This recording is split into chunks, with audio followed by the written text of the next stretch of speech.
Valentyna, 38 years old, journalist, city of Luhansk.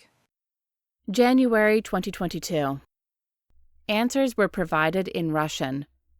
What was your summer like in 2014? What prompted you to leave or stay? The summer of 2014 was, without exaggeration, dynamic. I worked at a TV channel until June 26th, and on the 27th, my husband and I hired a minibus, packed household appliances, took our dog, and headed to my mother's place in the city of Teplogorsk, where it was relatively calm at that time.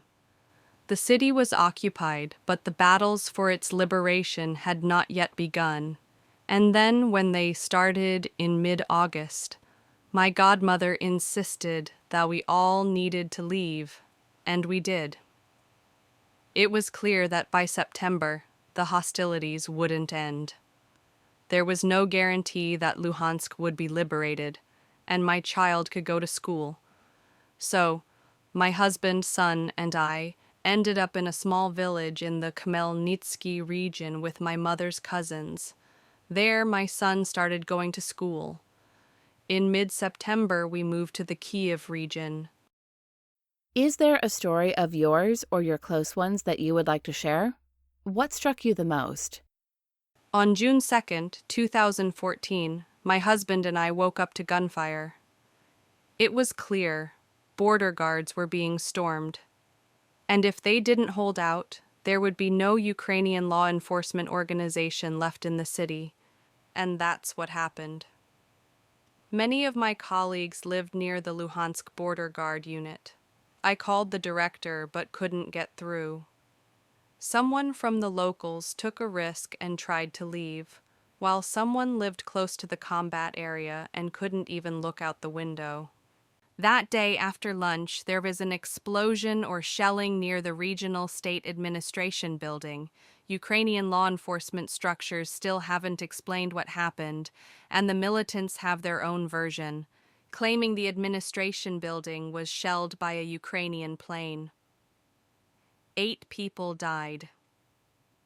It was at that moment, in the backyard of the TV company, that I was shooting a story on how to provide first aid. Among the dead near the administration building was the husband of one of the persons featured in the story.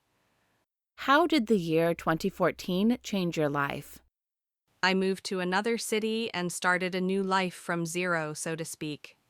If you had the chance to go back to 2014, would you do something differently?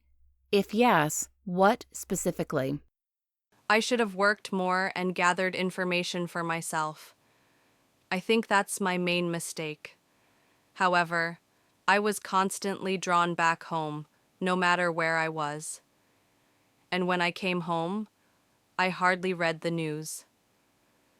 When we moved to my mom's for a month, I tried to keep up with the news, but the internet was terrible, and I could find out very little. In the evenings, we watched the news on the Inter channel. It was the only Ukrainian channel we could catch in our city. The journalists became like family to me, and I was very concerned that they were reporting from safe places. How do you feel about your life now? Do you have any regrets? Overall, everything turned out well, and everyone has their own problems.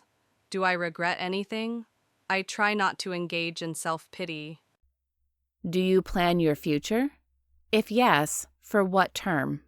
Certainly, I make plans, but in a general sense, and after 2014, it's easier for me to cope with failure.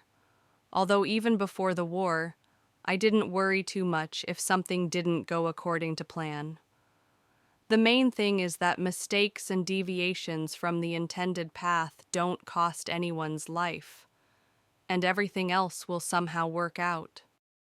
January 2024. Answers were provided in Ukrainian. On February 24, 2022, a full-scale invasion of Ukraine by Russia began. What was this day like for you? What were your feelings, and how did you react? On the morning of February 24th, I went to work. Explosions were echoing in Kyiv, queues formed at gas stations. ATMs weren't working. I managed to withdraw only 3,000 hryvnias, editor's note, approximately €80. I hurried to the center to buy food and alcohol before the start of the workday. It was clear that alcohol might be needed to calm down a bit. I wasn't taking tranquilizers at that time.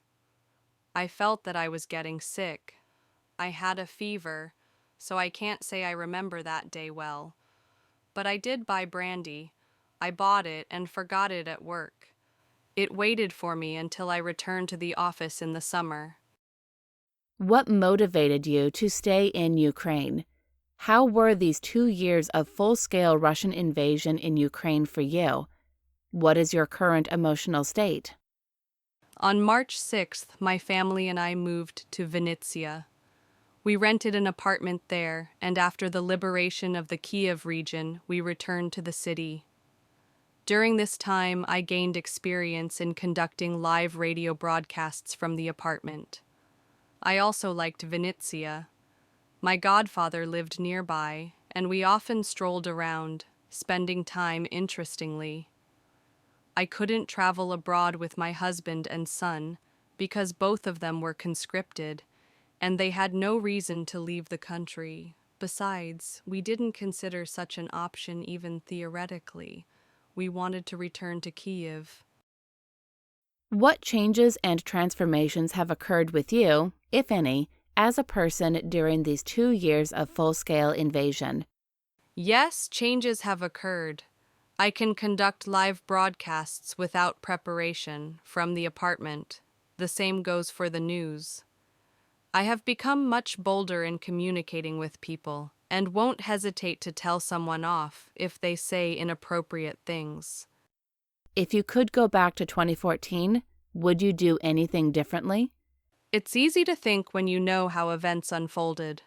I'll put it this way. My mistake in 2014 was that I thought Russians were people. I searched for meaning in their actions and words. It was unnecessary on my part. I should have been creating a reliable community resisting the occupiers in Luhansk, at the very least. At most, across all of Ukraine, because agents still live in Kyiv and other populated areas. Do you plan your future? If yes, for what term? How do you envision the future of Ukraine? I do not plan the future, but I determine what I want and how to achieve it. For example, I want to expose collaborators all over the world, and also their wives and children. Therefore, they understand that trouble or a Molotov cocktail is waiting for them around the corner. It's a game.